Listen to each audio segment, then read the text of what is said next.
seguro de dos cosas. Dios hará lo que Él desea con su palabra y cumplirá con sus propósitos. No va a volver a Él vacía porque es viva y eficaz. Así que, ahorita compartirle un mensaje acerca de la Cena del Señor. Leí en el boletín de este domingo, si usted ya lo leyó, también habrá visto que hay una reflexión sobre que han pasado algo así como 150 días del año. Y bueno, cuando era más joven, el año se dividía entre los días que faltaban para las vacaciones de verano y los días que faltaban para la Navidad, que en ese tiempo pues, también significa vacaciones principalmente. Pero en ese tiempo no discernía muy bien lo que se celebraba en la Navidad. Faltan ahora muchos días para Navidad, faltan algo así como 200 días para la Navidad. Aún es un acontecimiento que quiero contarle que es reconocido en algo así como el 90% de los países registrados en el mundo. En el país hay reconocidos oficialmente unos 193 países y tan solo en unos 20, 25 de ellos la Navidad no es una fecha oficialmente reconocida. Algunos de ellos, Afganistán, Corea, Libia, Arabia Saudita, Somalia, Irán, Israel, Japón, Kuwait, Tailandia. Esto significa que la Navidad es una de las celebraciones más reconocidas y observadas en el mundo entero. Y siendo que se trata del nacimiento de Jesucristo, nuestro Señor y Salvador, eso debería tal vez ser un motivo de gran alegría.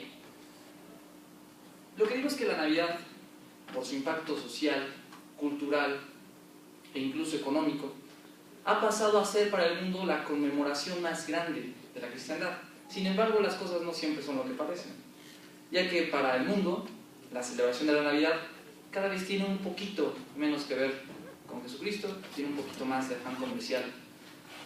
En sí, lo cierto es que Jesús a sus discípulos nunca les pidió que recordaran su nacimiento. Él no dijo que en conmemoración de su nacimiento harán una gran cena, se darán regalos unos a otros, irán a visitar a sus parientes, comerán y beberán de más, se irán a dormir tarde y comerán la cena durante los próximos 8 días. Eso no lo dijo. Por el contrario, pidió que recordáramos su muerte y nos dejó las instrucciones específicas para conmemorarla. Nosotros observamos las dos ordenanzas bíblicas que dejó Jesucristo. La primera es el bautismo, que es un paso de obediencia que pone de manifiesto la fe. Pero además es un memorial que ilustra la muerte y la resurrección de Jesucristo. Mediante el bautismo, usted fue sepultado y ha resucitado juntamente con Jesucristo, así lo dice Gálatas 2:20. He sido crucificado con Cristo y ya no vivo yo, sino que Cristo vive en mí. Lo que ahora vivo en el cuerpo, lo vivo por la fe en el Hijo de Dios, quien amó y dio su vida por mí. Por lo tanto, su vida anterior ha quedado atrás y una nueva vida comienza, una nueva vida empezada. Esta mañana, acompáñenme mientras revisamos aquello que la tradición llama la última cena y que la Biblia define como la Cena del Señor. La Cena del Señor fue instituida por Jesucristo mismo durante la Pascua. Es muy importante, hermanos, que reconozcamos la profundidad del acto y su contenido, que va mucho más allá de un rito o de una práctica religiosa. Recordar y practicar la Cena del Señor debe ser una preciosa oportunidad de recordar su obra maravillosa y perfecta, la de entregarse a sí mismo como el Cordero perfecto para ser sacrificado en nuestro lugar en paga por el pecado del mundo. 3 evangelistas, Mateo, Marcos y Lucas, describen el pasaje en que este evento es instituido por el Mesías. Nosotros vamos a leer la versión en la parte del Evangelio de Mateo, el capítulo 26, versículos 26 al 29. Aunque este pasaje también se encuentra en Marcos 14 y en Lucas 22. Repito, es en Mateo 26, versículos 26 al 29, y mientras los buscan, un poquito, Primero que nada, identifiquemos el tiempo. Estos son los últimos momentos del Señor. Son los últimos momentos que pasará con sus amados discípulos. Son los minutos más preciosos. Después de este evento, ya hubo muy pocos acontecimientos antes de que el Señor fuese entregado. Hay sin duda un sentido de urgencia por dar las instrucciones y enseñanzas vitales antes de entregarse a su pasión voluntariamente aceptada. Voy a leer Mateo 26, 26 al 29. Mientras comían, Jesús tomó pan y lo bendijo. Luego lo partió y se lo dio a sus discípulos, diciéndoles: tomen y coman, esto es mi cuerpo. Después tomó la copa, dio gracias y se la ofreció, diciéndoles: beban de ella todos ustedes, esto es mi sangre del pacto, que es derramada por muchos para el perdón de pecados. Les digo que no beberé de este fruto de la vid desde ahora en adelante, hasta el día en que beba con ustedes el vino nuevo en el reino de mi Padre. Este pasaje es paralelo con Marcos 14, 22 al 25 y con Lucas 22, 17 al 20. Recordemos que de manera casi inmediata los discípulos cantaron salmos y salieron junto con Jesús rumbo al Monte de los Olivos, a un lugar llamado Getsemaní, donde Jesús oró por sus discípulos y donde finalmente sería arrestado. El tiempo era corto, la tensión iba en aumento, los discípulos estaban tal vez ansiosos, tal vez temerosos, después de que el Señor hubiese empezado a hablar de que uno de ellos iba a entregarlo. El complot organizado por los religiosos estaba por llegar a su clímax. En medio, pues, de esta serie de elementos, de circunstancias, el Señor decide enseñar sobre sí mismo y sobre su obra suprema, la redención del mundo. Jesucristo es el Maestro por excelencia. Siendo así, utiliza figuras físicas, conocidas y cotidianas para enseñar profundas verdades espirituales. Jesucristo a lo largo de su ministerio enseñó grandes verdades espirituales utilizando cosas comunes, cosas que eran sencillas de entender a la gente, que le eran más asequibles a la gente. Nosotros celebramos el primer domingo de cada mes la Cena del Señor, pero este día quisiéramos hacer énfasis en aquello que hay detrás de esta preciosa ordenanza de nuestro Señor Jesucristo, y quisiera hacer énfasis en 4 puntos. El primero: la Cena del Señor es un acto simple. A diferencia del mundo, que tiende a hacer celebraciones rituales, con un cierto carácter ritual, por ejemplo, en un cumpleaños. En un cumpleaños sabemos que debe de haber un pastel, que cuando se le presenta el pastel al festejado hay que cantar las mañanitas, feliz cumpleaños, y que después se apagan las velas, que después va la mordida, que finalmente se parte el pastel y se reparte a todos los invitados. Hay regalos, hay decoraciones, la gente se viste de manera distinta o incluso se disfraza. Hay una cierta forma de hacer las cosas. Bueno, en oposición a eso, Jesús, para instituir la Cena del Señor, no hizo una gran ceremonia, no hizo un evento elaborado, no se vistieron con trajes o con vestimentas comunes, no estaban quemando incienso o haciendo rituales elegantes, no fue nada por el estilo. De hecho, fue algo muy simple. Y así lo recopila Pablo en la carta a los Corintios, la primera carta a los Corintios, en el capítulo 11, versículo 23, dice: yo recibí del Señor lo mismo que les transmití a ustedes, que el Señor Jesús, la noche en que fue traicionado, tomó pan. La Cena del Señor es un acto muy simple. Tomó pan, tomó vino y lo dio a las personas que estaban con él. Por lo anterior, nosotros no hacemos un gran ritual de la Cena del Señor, sino que nos concentramos en los elementos básicos. Nos conducimos con sobriedad, sí, ciertamente con reverencia, sí, pero entendemos que lo importante son sus elementos, no la pomposidad con que pudiera realizarse. Segunda instancia, es un recordatorio. Quisiera poner un especial énfasis en esto. Jesús ordena explícitamente que aquello que Él está haciendo en ese momento, lo hagamos nosotros. ¿Y por qué debemos hacerlo? Dice: hagan esto en memoria de mí. 1 Corintios 11:24. Con esto en mente, nos queda claro que el propósito entero de la Cena del Señor es que recordemos que el cuerpo y la sangre de nuestro Señor Jesucristo fueron entregados en la cruz para el perdón de los pecados de cada uno de nosotros. Y si lo hacemos, si lo repetimos, es porque cuando Él lo hizo, dejó ordenado que nosotros lo hiciéramos. En tercera instancia, es un símbolo. Cuando Jesús dijo, este pan es mi cuerpo y esta copa es mi sangre, Él no decía esto literalmente. Cuando Él dijo esto, Él todavía no había sido entregado a su pasión, no había ido a la cruz, Él no había muerto todavía. Se trata más bien de un símbolo. Ya Jesús había hablado largamente de sí mismo como el pan de vida. En Juan 6:25 al 58, haciendo un claro contraste entre el pan material y el pan espiritual que Él ofrece. Ese es el pan que Él ofrece a todo aquel que lo quiera tomar. En el versículo 25, el Señor recrimina a muchos de quienes le seguían porque sabía que ellos buscaban el pan material y no el pan espiritual. Así lo dice: ciertamente les aseguro que ustedes me buscan no porque han visto señales, sino porque comieron pan hasta llenarse. Juan 6:26. En este pasaje, Jesús menciona la palabra pan una docena de veces, las más refiriéndose a sí mismo. Yo soy el pan vivo que bajó del cielo. Si alguno come de este pan, vivirá para siempre. Este pan es mi carne, que daré para que el mundo viva.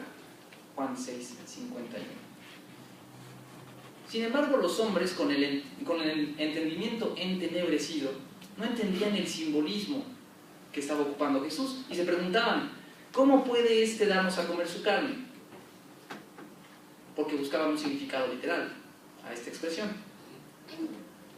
Si yo les dijera que esta es mi esposa, ustedes no creerían que mi esposa es un pedacito de papel con químicos. Ustedes saben que esto representa a mi esposa. Este papel no es mi esposa. Es un símbolo, es una representación. Jesús dijo al respecto de sí mismo, ciertamente les aseguro que yo soy la puerta de las ovejas. Juan 17. ¿Significa esto que es un pedazo de madera? Dijo también, yo soy el pan de vida. Juan 6:48. ¿Significa que es un mendrugo de pan? No, Él está dando un simbolismo. En el antiguo pacto, la sangre de corderos era ofrecida para establecer la paz temporal entre Dios y los hombres. Sin embargo, el nuevo pacto en la sangre de Cristo es perfecto y eterno, ya que su sangre ha pagado el precio de todos nuestros pecados. ¿Cómo entender esta figura del pan representando el cuerpo del Salvador siendo tomado por sus seguidores? Bueno, en la noche previa, vamos a regresar en el tiempo, en la noche previa a la liberación del pueblo de Israel de Egipto, Dios instruyó a Moisés respecto al pueblo. ¿Qué debían de hacer? Debían de inmolar un cordero sin defecto ni mancha, es decir, perfecto, y habrían de comer su carne. Éxodo 12:6. Si los israelitas creían que Dios les podía salvar, que podía liberarlos de Egipto y del faraón, tenían que comer la carne del cordero inmolado. Asimismo, Jesús te invita a comer su cuerpo, tomarlo para ti. Él, Cristo, es nuestra Pascua. Dice Pablo, porque Cristo, nuestro Cordero Pascual, ya ha sido sacrificado. 1 Corintios 5:7. Vale la pena describir la palabra Pascua, que viene del hebreo Pesaj. Pesaj, que significa saltar o pasar por encima. Y precisamente encontramos esa explicación en Éxodo 12:23. Cuando el Señor pase por el país para herir de muerte a los egipcios, verá la sangre en el dintel y en los postes de la puerta, y pasará de largo por esa casa. No permitirá el Señor que el ángel exterminador entre en las casas de ustedes y los hiera. Éxodo 12:23. Por lo tanto, Jesús es el Cordero de la Pascua, es decir, el sacrificio ofrecido para librarnos de la paga del pecado, que todos sabemos bien es la muerte. Sí, tanto tú como yo merecemos morir por nuestras iniquidades. Ese es el precio por la transgresión, ese es el precio por el pecado. Nuestro Dios es santo y es justo. Pero si tú has hecho tuyo el sacrificio del Cordero de Dios, si has tomado su cuerpo y su sangre, como lo ilustramos en la Cena del Señor, serás saltado en cuanto al castigo que merecemos por ello. 4. Es una declaración de fe. Dice la palabra de Dios, porque cada vez que comen este pan y beben de esta copa, proclaman la muerte del Señor hasta que Él venga. 1 Corintios 11:26. Cuando cada uno de nosotros tomamos la cena del Señor, estamos haciendo una proclamación de fe. Es como si cada uno de nosotros diese un sermón. Estamos dando una mirada hacia atrás y una mirada hacia adelante. La mirada hacia atrás es para recordar el sacrificio perfecto que hizo Jesucristo por cada uno de aquellos que creen en Él. Pero también miramos hacia adelante porque Jesús no está muerto, no está colgado en la cruz, ya no más. Dice la palabra: ¿por qué buscáis entre los muertos al que vive? Él no está muerto, Él viene otra vez y nosotros lo esperamos, proclamando esta verdad preciosa. Ahora, si usted va a asistir a la cena del Señor, es importante que lo haga consciente de la seriedad de la situación. Dice el apóstol Pablo que cada uno debe examinarse a sí mismo antes de comer el pan y beber de la copa, porque el que come y bebe sin discernir el cuerpo, come y bebe su propia condena. 1 Corintios 11:28. Aquí la indicación es muy clara. Hay que examinarse uno mismo antes de tomar la cena del Señor. Y esto parece especialmente importante porque dice la palabra que aquel que no discierne, que no distingue, que no separa, come y bebe su propia condena. Tal vez mientras nos acercamos al momento de la cena, tú te das cuenta de que hay algo en tu vida que quieres confesar, que quieres confesarle a Dios. Esto no podría escandalizarnos de forma alguna. Ya Jesús lo decía: ¿por qué me llamas bueno? Nadie es bueno sino solo Dios. Marcos 10:18. Y más aún, dice la palabra que si afirmamos que no tenemos pecado, nos engañamos a nosotros mismos. 1 Juan 1:8. Entonces, si tú vienes con la carga de cosas en tu vida que necesitan ser cambiadas, piensa al lugar correcto. Dios está listo para un encuentro personal contigo. Y como el Padre amoroso que es, está atento, está esperando para que tú confieses tus pecados, sin intermediarios, solamente Él y tú, con un corazón contrito, anhelando su perdón y con la firme intención de volverte atrás, que eso es en sí arrepentirse, alejarse de lo que hemos estado haciendo mal, dejar de hacer aquello que a Él no le agrada. Por tanto, si confesamos nuestros pecados, dice la palabra, Dios, que es fiel y justo, nos los perdonará y nos limpiará de toda maldad. 1 Juan 1:9. Así, pero solo así, podremos presentarnos limpios al memorial de su sacrificio perfecto.